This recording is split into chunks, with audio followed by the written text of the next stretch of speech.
Hi, my name is Laura Barker, and I'm the Senior Director of Coaching and Leadership Development at TalentRise. I'm going to walk you through today how to read your predictive index results. Here we go.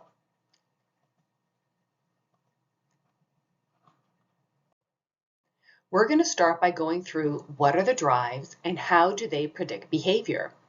In Predictive Index, there are 4 drives that we're measuring. We're measuring dominance, extroversion, patience, and formality. I'll describe to you intensity of behavior and what that means, the motivating needs behind those behaviors, and then the continuums of expression. From there, I'm going to describe a secondary factor called your E factor before shifting into the idea of self versus self-concept, the 2 different graphs that you're going to see in your results. I'm going to go through what are reference profiles and why are they important. And then lastly, I'm going to close with what are factor combinations and what do they say about how you show up at work day to day. In terms of behavior, everyone is awesome for who they are. We're just different. Some may be quiet, patient, and calm, while others are energetic, fast-paced, and intense. And there are jobs and roles for all kinds of behaviors in organizations. When we just see behaviors, we are guessing at what's driving them. When we measure drives, we understand motivations, which can predict our behavior. So what we're looking at here in Predictive Index is we're measuring the amount of drive that you have for dominance, extroversion, patience, and formality. When we know the amount of that drive that you have, we can predict the behaviors that are going to come out on the other side of it. Between the drives and the behaviors, we have what are your motivating needs that you're looking to get fulfilled by engaging in those behaviors. So what you're looking at here is an example of a graph. We're seeing factors with a representation of 4 of the drives. What is dominance? The A drive, which is dominance, is the desire to exert influence over people or events. Extroversion is the drive for social interaction with other people. Patience is the drive for consistency and stability. And formality is the drive to conform to rules and structure. Lastly, the E drive, that secondary factor, is measuring the drive for objectivity in decision making. Let's look at the 4 primary drivers now. What you're seeing here is how they're going to be mapped out on the graph as you see it. And when you're to the left of the midpoint, what we say is that you are low in that drive. When you're to the right of the midpoint, we say you are high in that drive. What you're looking at here is an example of how things are represented on the graph. Looking at this graph, where you see 0 is the midpoint of the 4 drives. That is to say, the average expression of the drive. Of the almost 40 million people who have done Predictive Index, what that's saying is for each of those drives, that's kind of the midpoint of each of those drives. We now know about low and high. What we also know is this can be further segmented into sigmas. So when we're between 0 and 1 sigmas on either side of the midpoint, we express this as moderate, a moderate expression of the drive. When you're between 1 and 2 on either side, we use the language of very to describe behaviors. And when you're between 2 and 3, we describe it as being extremely representative of that drive. So basically, the farther away you are from the midpoint, the more strongly expressed that drive is. What we also know is that 2/3 of the population sit within 1 sigma of the midpoint. 95% are represented between 1 and 2, and then the leftover between 2 and 3, as you can see here.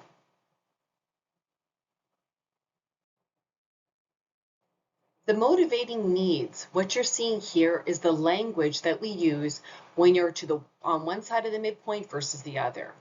If you're a low A, the language is around being agreeable. If you're a high A, the language is around being assertive. And back to that intensity of behavior, we would use the language around being moderately agreeable or moderately assertive versus very agreeable or very assertive. And of course, between 2 and 3 sigmas, extremely agreeable or extremely assertive. And what's important to note about this slide is ultimately what are the motivating needs behind the behavior we see of being agreeable or assertive, for example. Using dominance, what we see is the needs behind that is needing encouragement, reassurance, and harmony. And for those who are high A's, it's about needing independence, challenge, and opportunities to compete. Here we see specific language around what we can expect to see in each of those sigmas. Continuing with the theme of dominance then, what we see here is high A, moderately assertive, independent, determined, and autonomous. Those are the observable behaviors we can expect for someone between the midpoint and 1 sigma to the right. For those who are between 0, meaning the midpoint, and 1 sigma to the left, what we would see is moderately agreeable, unselfish, receptive, and supportive. Lastly, we have here that secondary factor, the E factor. And what that's measuring is the drive to make decisions. So basically, people who are to the right of the midpoint are more fact-based and logic in their decision-making. Those to the left of the midpoint are more intuitive and are moving forward with incorporating emotion into the decision-making process. So in this example here, if you can imagine buying a car, think to yourself, are you someone, how do you make your decisions based on color, safety, and cost? A high E is likely going to do research before coming to a decision, is going to want to know the stats around safety, and color may or may not play an important role in that. For someone who is going to be subjective in their decision making, they're going to go with what feels right when they're looking at that car. The shape, the style, the color, and safety seeing here is the self versus self-concept graphs mapped on top of each other. The self graph is showing the basic motivation and needs, and that's where I'd like you to focus on when you're reading results.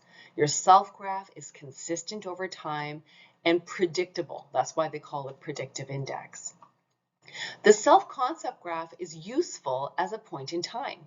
What it's showing is how you're adapting in response to the current working environment. So your self-concept graph changes. If you were to do this again in another 6, 9, or 12 months, the self-concept graph could change. What is helpful about the self-concept graph is understanding the difference between how you're wired naturally and how you're showing up. Where is there congruence? That's the question to ask yourself. And where are you seeing dissonance in the two profiles? All right.